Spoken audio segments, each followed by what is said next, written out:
Dorothea Margaret Tanning was an American artist whose body of work spanned more than 70 years. Her ceaseless experimenting included painting, drawing, printing and etching, sculpture, fabric installation, jewelry, costume and set designs, collage, writing fiction and a considerable body of poetry. Dorothea was born August 25, 1910 and raised in Galesburg, Illinois.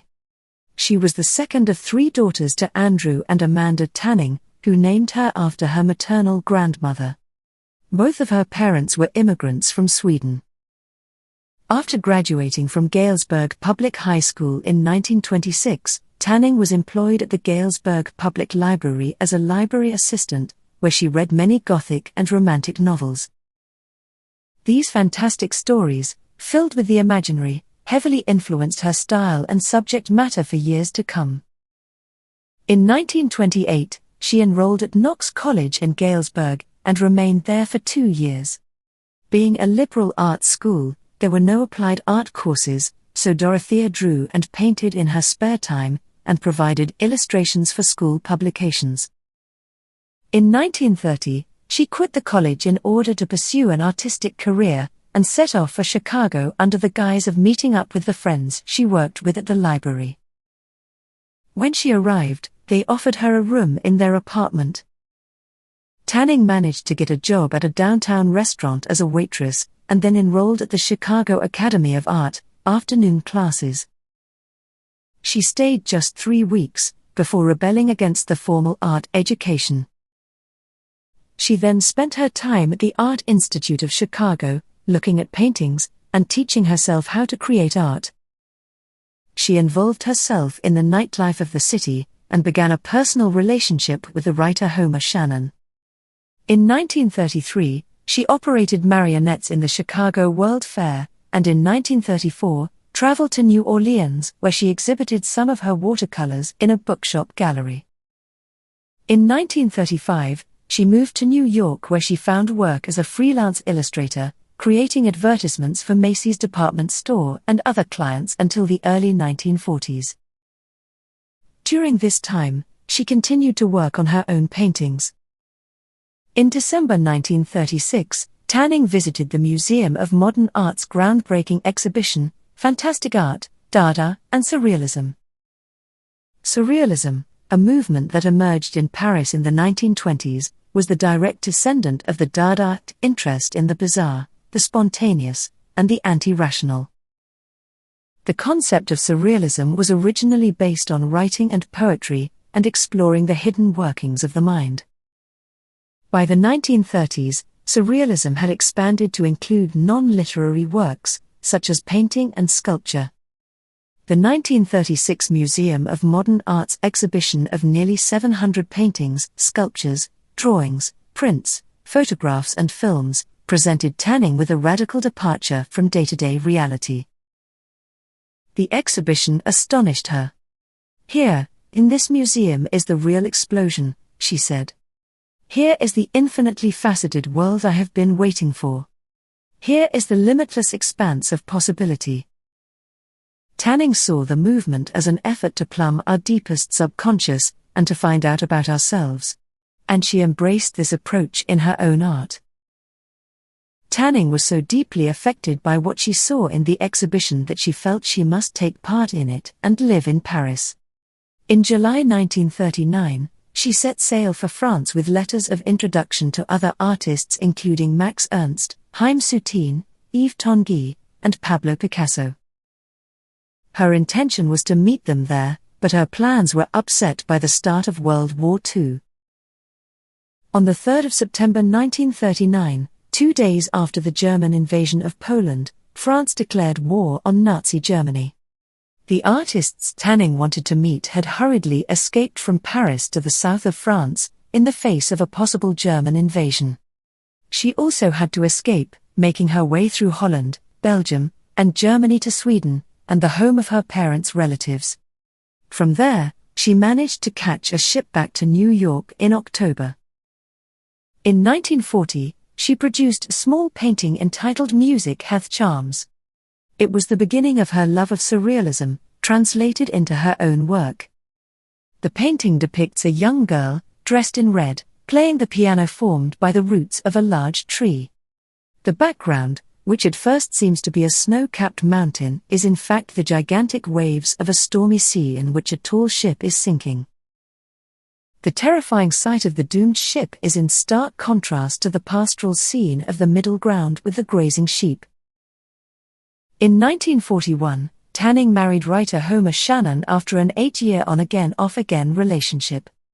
Almost immediately finding themselves to be incompatible, the match finally ended after 6 months, and Tanning was divorced a year later.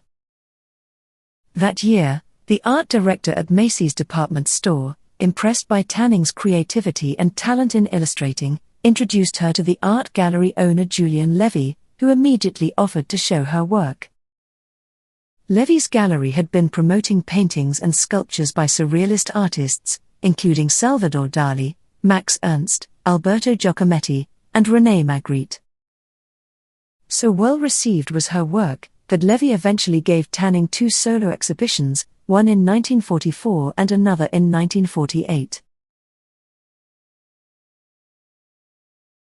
The story of how Dorothea Tanning met her future husband, Max Ernst, had a curious beginning. In early 1940, Peggy Guggenheim, a famous American art collector, toured Paris buying works by well-known artists, wherever she could find them. She visited painters' workshops snapping up minor masterpieces for a song. A few days before the Germans reached Paris, Guggenheim fled to the south of France, where she planned to leave Europe for New York. Peggy had met the artist Max Ernst just 2 months earlier, in Marseille, and she found she was attracted to him. Guggenheim convinced Ernst that his best bet for freedom was to flee France for America, by joining a group of fellow artists who were also leaving with her, as they could no longer stay in Europe. When they arrived in New York, Ernst was immediately arrested by American intelligence as a German spy. He was saved by Guggenheim, who was the niece of American industrialist and collector Solomon Guggenheim. She pulled a few strings and he was released. By the end of the year, Max and Peggy were married. Guggenheim opened her new gallery, Art of This Century, in 1942, creating an American outpost for the European avant-garde, and providing artists in her circle with connections, sales, and commissions. Peggy and Max settled in a mansion on the East River, where Ernst had a large and comfortable studio. Yet, despite the creative atmosphere, their marriage didn't last long. Asked later why she married Ernst, Peggy replied, "Because he's beautiful and because he's so famous." Ernst, who according to Peggy didn't give a damn about her, seems to have taken up with her largely as a way of assuring his passage out of Europe during the war, and as a meal ticket thereafter. In 1942, while still living with Guggenheim, Ernst had met Dorothea Tanning at a party. Shortly after, he dropped by her studio looking for candidates for an exhibition of art by women of the Surrealist movement that he was organizing for Guggenheim's Art of This Century gallery. Ernst noticed the portrait Tanning was painting on an easel and asked what she called it. Hearing she hadn't yet decided on a title, he suggested she call it Birthday, and that is what she did. Ernst liked Tanning's work, and was also fascinated by the painter herself. He stayed for a game of chess, and within a week, he had moved into her apartment as her companion. After a 3-year relationship, and his divorce from Guggenheim, Ernst and Tanning got married in a double wedding with photographer Man Ray and Juliet Browner in Beverly Hills, California in October 1946. This was Ernst's 4th marriage, and Tanning's 2nd, and for both of them it was to be their last. Guggenheim expressed her sadness in losing Ernst to Tanning, and painfully and caustically recalled the important exhibition, famously saying, "I should have had 30 women instead of 31. Guggenheim fled the New York gossip to Venice, Italy, where she stayed for the rest of her life. The surreal imagery of Tanning's paintings from the 1940s, and her close friendships with artists and writers of the Surrealist movement, have led many to regard Dorothea Tanning as exclusively a Surrealist painter. Yet, she went on to develop her own individual style, in an artistic career that spanned 7 decades. She said herself that her early paintings always represented a challenge to her. She described them as sometimes being wicked and full of traps, and sometimes they were illustrations of her childhood fairy tales and fantasies. "I still dream about them, and get frightened by them," she said. "Probably, because anything, be it terrifying or joyful, can happen in them." She might have been thinking of the determined children in her 1942 painting, Children's Games, seen ripping off the wallpaper in a shadowy corridor, to reveal fleshy protrusions beneath. In her autobiography, Tanning wrote later that during her adolescence in Galesburg, nothing happened but the wallpaper. Reimagined 20 years later, the wallpaper itself has become a potent, living force. Tanning often used her own dreams as inspiration, as seen in her self-portrait Birthday, in which the artist stands bare-breasted with a griffin-like creature on the floor before her.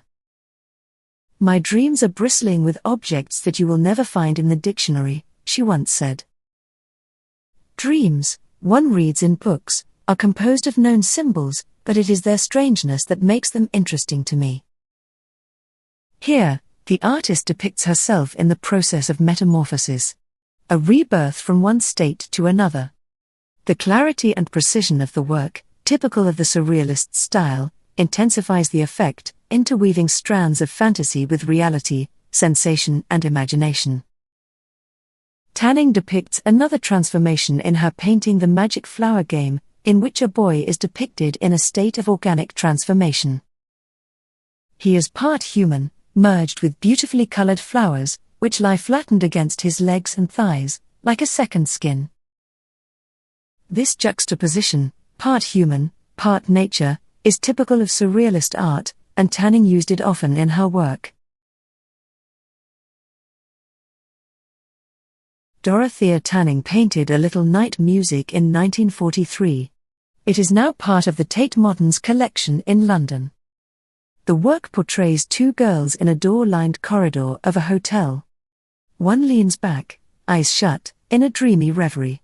The other stands upright, her hair flying above her head with a determined energy that gives the picture its charge.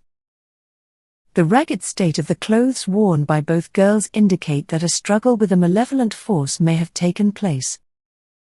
The painting makes clear reference to the artist's childhood. Along with her sisters, Tanning lived in a repressive puritanical Midwestern American environment, and cultivated a rich fantasy life as a means of escape. The sunflower, a common flower found in her hometown, is a symbol of her identity. For Tanning, childhood is the time when the child engages head-on with the processes of their own development. A time when the most complicated, disturbing mental states arise. In this painting, in a dimly lit interior, a group of little girls are up against unknown forces. Eyes shut, dreams and reality are fused. The girls have their tops unbuttoned, adding intrigue to each of the images. Their bodies interweave in ritualistic ardor, as they float and ascend. Many of Tanning's paintings after the war depict childhood as a time of dangerous appetites, and uncanny erotic power. In them she reveals an incredibly perilous psychic domain that children face with ferocity and vigilance. It's this feeling, that fantasies of childhood are strewn before us on the canvas, that gives these paintings their power, and reveal otherworldly events folded into mundane, everyday spaces. Dorothea Tanning and Max Ernst first visited Sedona in Arizona in the summer of 1943, hoping the dry desert air would improve Tanning's health after she suffered a bout of encephalitis. At the time, only 16 people lived in Sedona, which was little more than an outpost. After 3-month convalescing, they returned to New York. In 1945, Tanning and Ernst both entered an art competition organized by a film company to produce a painting, The Temptations of St. Anthony, that would be used in the film The Private Affairs of Belle Amie. The prize for winning the competition was $3,000. The film was based on a book about a journalist who used his charm and good looks to climb from poverty to the top of Parisian society, by bedding and manipulating wealthy women. The subject of the temptation of Saint Anthony was a fitting theme, one that has a long tradition in the history of art, representing the struggle between good and evil. 12 surrealist and magic realist painters were asked to submit a painting, including Salvador Dali, but it was Max Ernst's painting that won the prize. Ernst's win was announced in 1946, and reported in Time magazine. The winning painting is now in the collection of the Lehmbruck Museum in Duisburg, Germany. Tanning's version was acquired by the LaSalle University Art Museum, where it has hung since 1985. Now having some money, Tanning and Ernst decided to quit the busy New York art scene, and move to Sedona. They returned to what Tanning called the landscape of wild fantasy, and stayed at a guest ranch on Oak Creek. Using the prize money from the competition, the couple soon bought 3 acres of land for $1,000 and began building themselves a small timber house. After a year of hauling water from a well 5 miles away to their site, Ernst constructed a cistern behind the studio, and began piping water into the house. Later, Tanning said, "That was a great day." To celebrate the occasion, Ernst began a monument to Capricorn Hill, as Tanning had named the property. "A king and queen in cement and scrap iron," Tanning said. "Regal guardians for our house." She described the house in her autobiography. "Alone it stood, if not crooked, then at any rate somewhat rakish. A beetle, of brown boards, with a tar-paper roof, waiting for transformation on its hillside."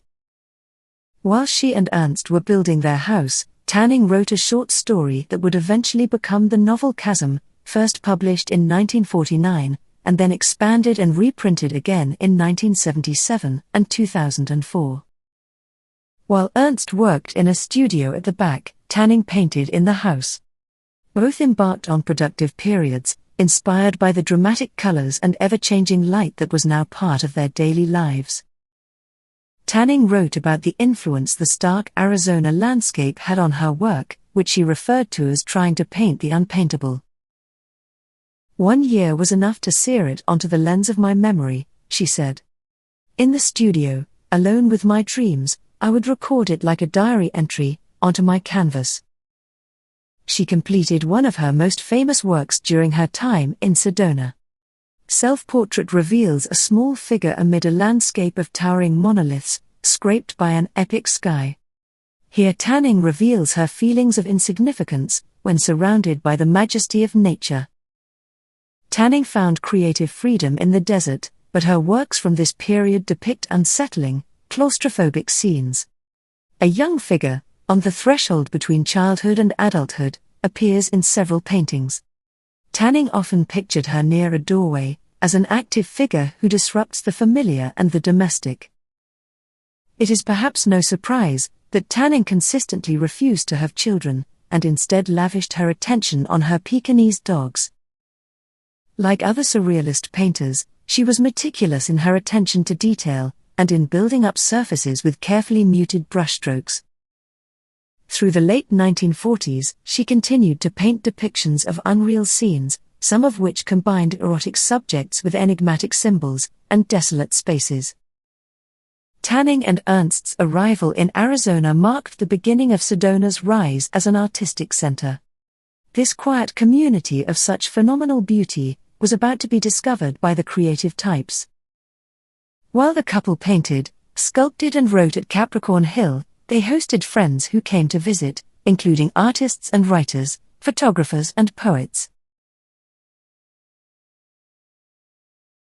In January 1948, Tanning had her second exhibition at the Julian Levy Gallery in New York. Her paintings of this period contain precise renderings of dreamlike people, things, and places.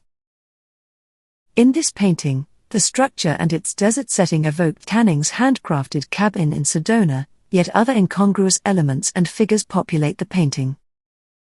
What is the meaning of the dark gray vortex in the smoke, or the sunflower hovering in the distance?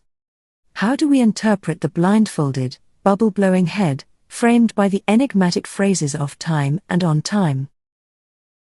Tanning once said, "I've always been drawn toward esoteric phenomena, the illogical, the inexpressible, the impossible. Anything that is ordinary and frequent is uninteresting to me." After spending 8 years in the United States, Max Ernst found himself increasingly disillusioned with American culture and the art scene. He had previously enjoyed a vibrant artistic community in Europe, and the lack of such connections in America contributed to his sense of alienation. Tanning and Ernst had built a life together in Sedona, and Ernst had become a naturalized American citizen in 1948, but both yearned for the cultural richness and artistic legacy of France. By 1949, they decided to move back to Europe, not only for Ernst's career, but also to establish a home there where they both could thrive creatively. The couple shared a profound artistic bond that flourished during their time together. Ernst supported Tanning's artistic endeavors, and their mutual respect and collaboration fostered a creative environment that Ernst found inspiring. Ernst once said, "I like the work of Dorothea Tanning because the domain of the marvelous is her native country." Tanning herself expressed a strong belief in equality, and wanted to be recognized for her work independently of Ernst, yet their partnership combined their individual artistic journeys. In July 1949, Tanning and Ernst relocated to France, where they divided their time between Paris and Touraine, returning to the US and Sedona for intervals through the early and mid-1950s. They eventually settled in a rural village in France, where the couple could focus on their art in a serene environment, away from the bustling urban life of the city. Throughout her career, Tanning explored a wide range of mediums. She became an active printmaker, working in workshops of well-known printers, while creating work for a number of limited edition artists' books for poets. A newfound interest in movement came in the wake of her work as a costume and stage designer for the ballets of the Russian choreographer George Balanchine, who she first met in 1945. She described their encounter as momentous. She went on to produce costume and set designs for 4 ballets with Balanchine, between 1946 and 1953. There are many similarities between her paintings and the designs she created for the ballet. With Night Shadow in 1946 at the Metropolitan Opera House, the ornate animal and boat headdresses for a masquerade ball, and uncanny architectural backdrops reflect her interest in creating other worlds. The pair later collaborated on 3 other pieces for the New York Ballet, including The Witch, with choreographer John Cranko in 1950, and Bayou, and Will-o'-the-Wisp. Like her paintings, Tanning's stage designs conjure up mysterious places, inspired by Gothic novels and fairy tales. She took full advantage of what she called the expressive potential of supple, sly, always moving fabric and the movement of bodies, all of which fed into her later work.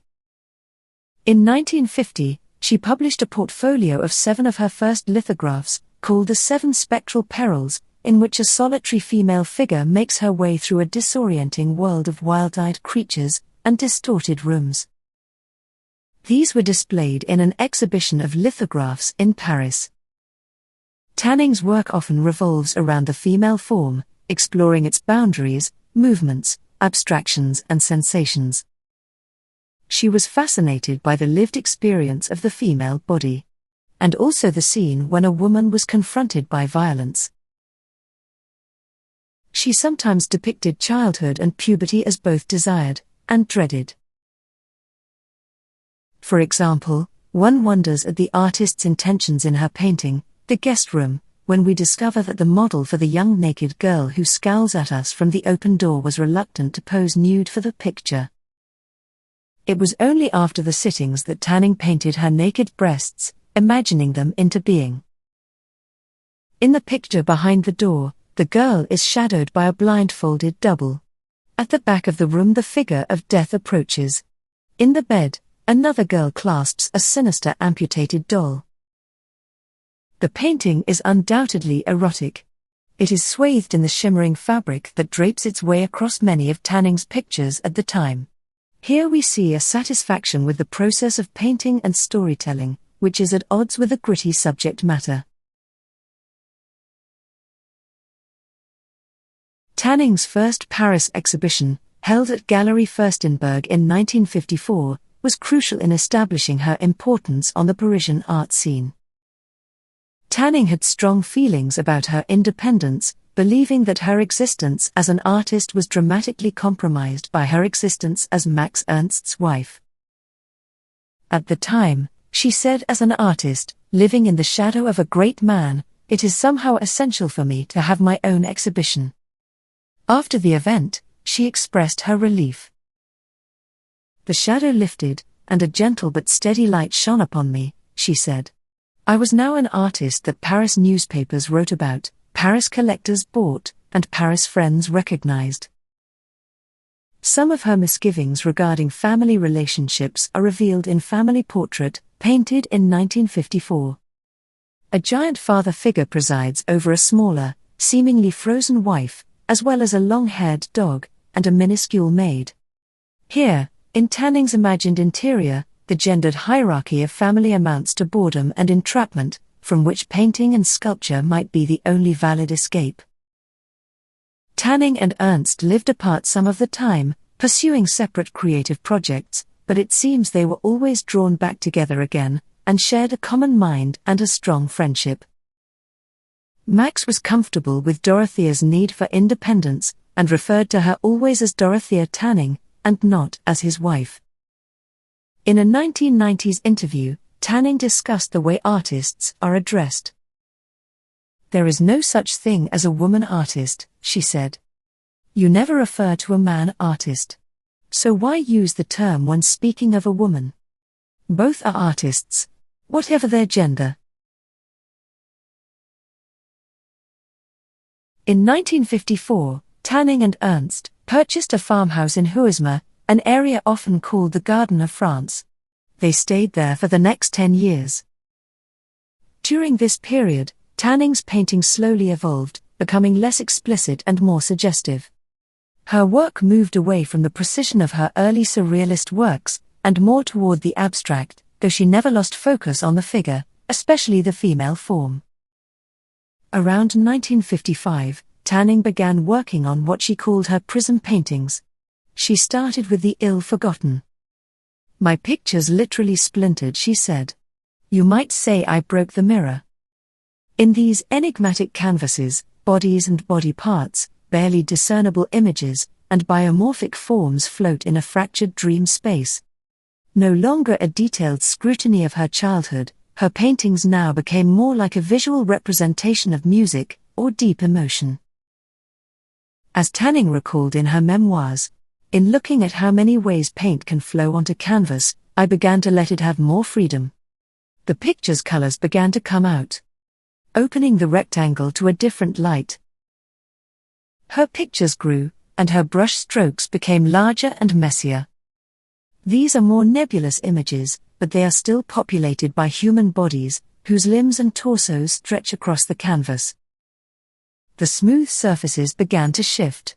As she worked, she treated it like a game, hiding and revealing familiar images, floating them in mists or storms. I felt like a magician, she said, bringing these forms out of nothing with my brush and paint. Paint has a real power to produce surprises. Beasts or gods. Whatever you fancy. I didn't even have to choose what would be there. I just dived in, and among the forms that appeared were these things. Presiding like friends at a picnic. When asked in an interview whether she viewed her work as erotic, she replied, "When I paint drifting nudes, it's my statement about being human. Some people think it's about being sexy, but there are other yearnings with names like glory, incandescence, and love. I like to think that the viewer feels some of these emotions when they look at my pictures," she said. In 1955, Tanning had an exhibition in London, at the Arthur Jeffress Gallery. Over the years, Tanning and Ernst had continued to travel between France and their home in Sedona in the US, but by 1957, all efforts to preserve Ernst's American citizenship had failed due to McCarthy-era policies directed against foreign-born Americans. Seeking to escape the restrictions, they moved permanently to France in 1957, and continued living at their property in Huismes in central France. The move marked a significant shift in their lives, allowing them to focus on their artistic endeavors away from the tensions of the American political landscape at the time. However, their peace was interrupted on a regular basis by visitors from the art world to their Huismes home. At times both Tanning and Ernst found this frustrating, as it reduced their time to paint.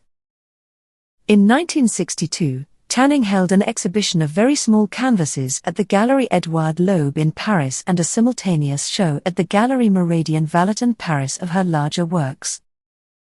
In 1963, an almost year-long bout of sciatica reduced Tanning's studio activity, however she was able to finish Dogs of Cathera by tacking the canvas to the dining room wall. In 1964, the couple moved from Huismes to Salon, a hilltop village in Provence, where they settled into an ex-hotel called La Dolce Vita. The house had plenty of rooms in which to paint. The move marked a new chapter in their lives, providing them with more space and a new environment where they could work. In 1967 they began to build a new house. The project occupied Tanning for 3 years, from the drawing of plans, writing of letters, bringing wine to the workers and arranging Moorish tiles. The house boasted stone columns and marble floors, and there were 2 studios. But it was all hers. And she said it was an indescribable experience, and an enchantment. Over the next few years, she continued to paint. She had her first retrospective in Belgium in the summer of 1967. She explored relationship dynamics wherever she found them, in families, among strangers, in the bond between human and animals. Using paint, cloth or tissue paper to convey a sense of perpetual transformation. In the May Salon, at the Paris Museum of Modern Art in 1968, her canvas, Descent into the Street, provoked wonder.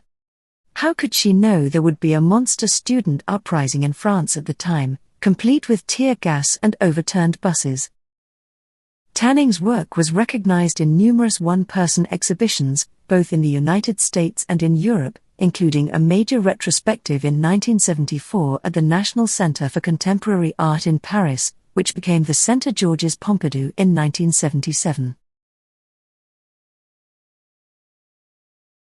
From 1969 to 1973, Tanning's practice shifted once again, moving to 3-dimensional sculptural works fashioned from soft textiles and found items.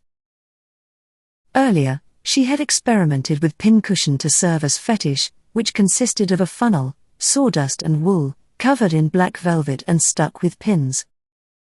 She visited flea markets and went through her own wardrobe and found lots of tweed and stuffing. Using table tennis balls for the bones on the spine, she created a series of human-like figures. In them, she aimed to bring alive the strange, often sexually charged forms she had been painting. She described her work as an intense 5-year adventure, and a departure from traditional, harder and longer-lasting sculptural materials. In Sofa on a Rainy Day, she set herself the challenge of giving the appearance of real physical life to a pile of fabric and stuffing. In a later interview, she stated that her soft sculptures signified cloth as a material for high purpose, and rejoiced at their feeling of softness. These works came to a crescendo in her only large-scale installation work, the immersive and uncanny Room 202, Poppy Hotel. Here she brought 5 of these soft living sculptures of eerie human forms together, into an unsettling sculptural installation. In it, bodies break through the wallpaper and merge into the furniture. Tanning described it as the surrealist work par excellence, and probably the last. Viewers suggested that they amounted to some of the creepiest sculpture of the 20th century. The work, created for a retrospective at the Centre Georges Pompidou in 1974, is now in the permanent collection of the National Museum of Modern Art in Paris. In 1975, Tanning's husband Max Ernst suffered a stroke. He died a year later in Paris on the 1st of April 1976, aged 84. Tanning was bereft. "There is no light in the studio," she wrote. "Nothing moves. And the colored jokes are fading fast. The disorder is grievous. Is the heart condemned to break each day?" After Max's death, Tanning remained in France for several years, and began working with a new sense of concentration and vigor. She was to outlive her husband by almost 3 decades. In works like Family Portrait, painted in 1977, she visibly collapses the boundaries between her figures to engage the imagination of the viewer. One of the key impulses driving her work at this time was to capture the multi-layered nature of lived experience, which involved dealing with the figures that emerged on her canvas. Her solution was to look at them somewhat obliquely, and to try to capture the revealed moment in all its complexities.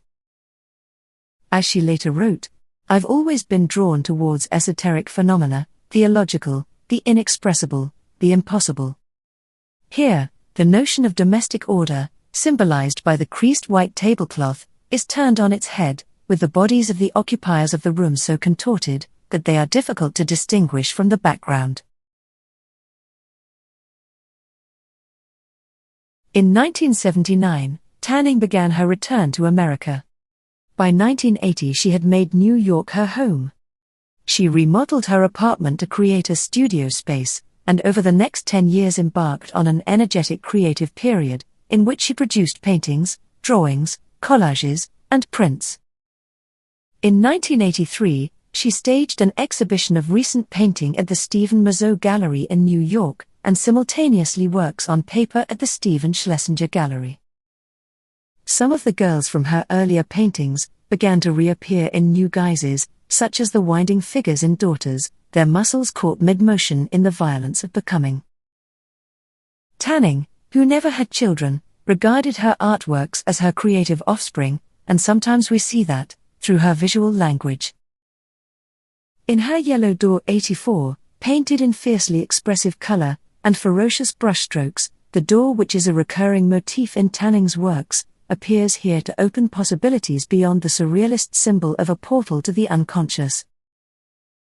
Tanning's paintings often oscillate wildly between the ordinary and the otherworldly. One wonders if, in this painting, the loosely painted figures on either side are pushing against the door to hold it in position, or to break it down. The bodies she depicted, distorted, sexual, fantastical, blending and dissolving into and emerging out of their charged surroundings, were always visionary, but in her later works, she became more interested in the materials themselves. In To Climb a Ladder, the vertical ladder of amorphous figures, set against a dark background, suggests a dream world of interpenetrating bodies, in a state of flux and transformation. In On Avalon, monumental nude figures dance and sway, reveling in their physicality, as they wave huge flower blossoms like pom-poms above their heads.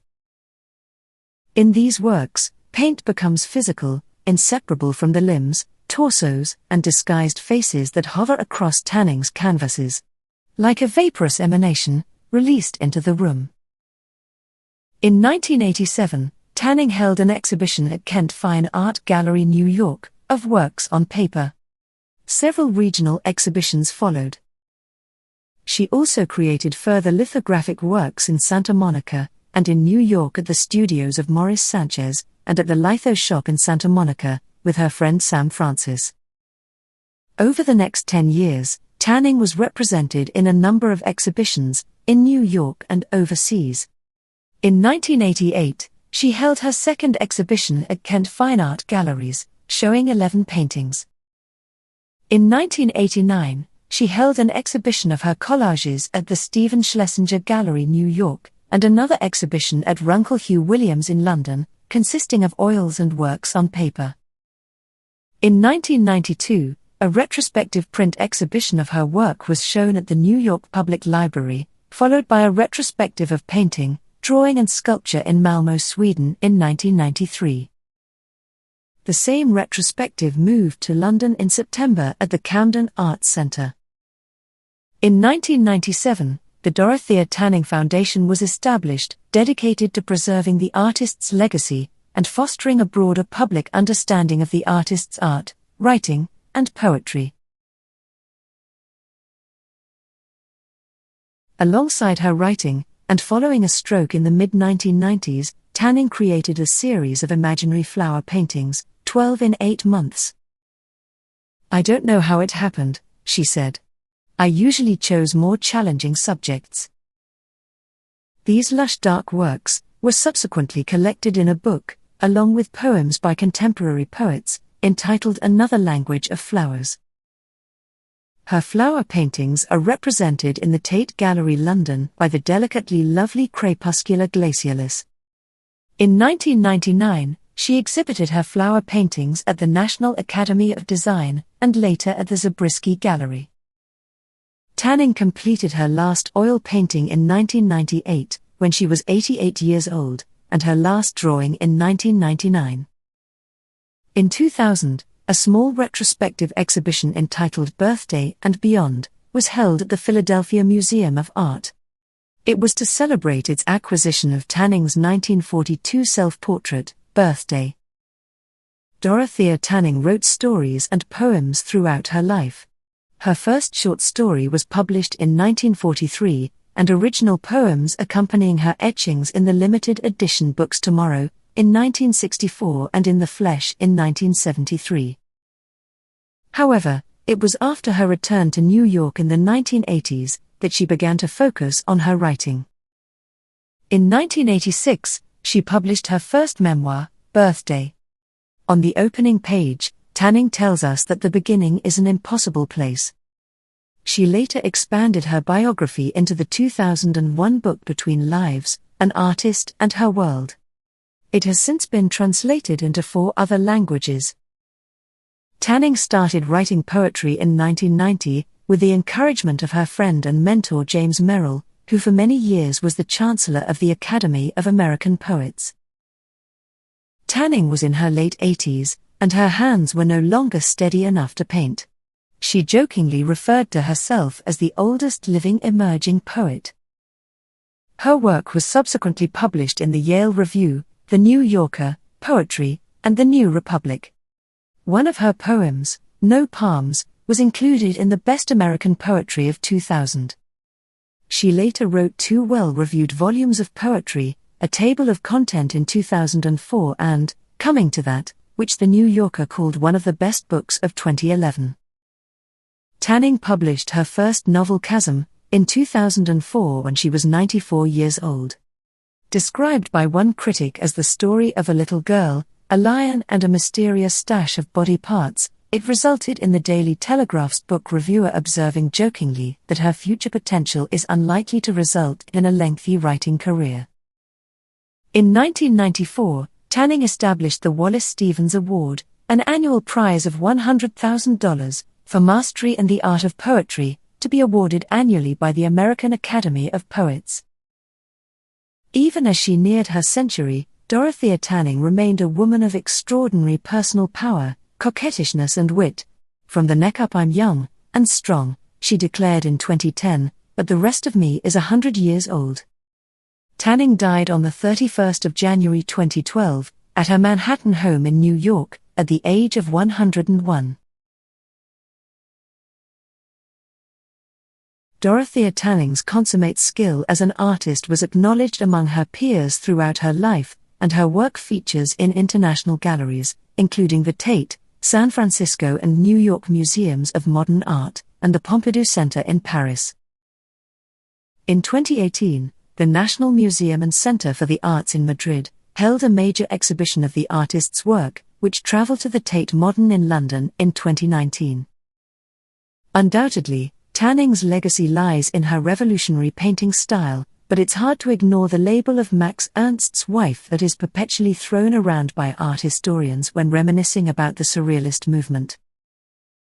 Tanning once wrote, referring to herself in the third person, "Her existence as an artist was dramatically compromised by her existence as Max Ernst's wife." In 1989, when musing on the labels that might be applied to her, she said, "Must we artists bow our heads and accept a label? The underlying ideas of surrealism are still very much with me. They are in the backs of a lot of other people's minds too. But I have no label," she said, "except that of artist."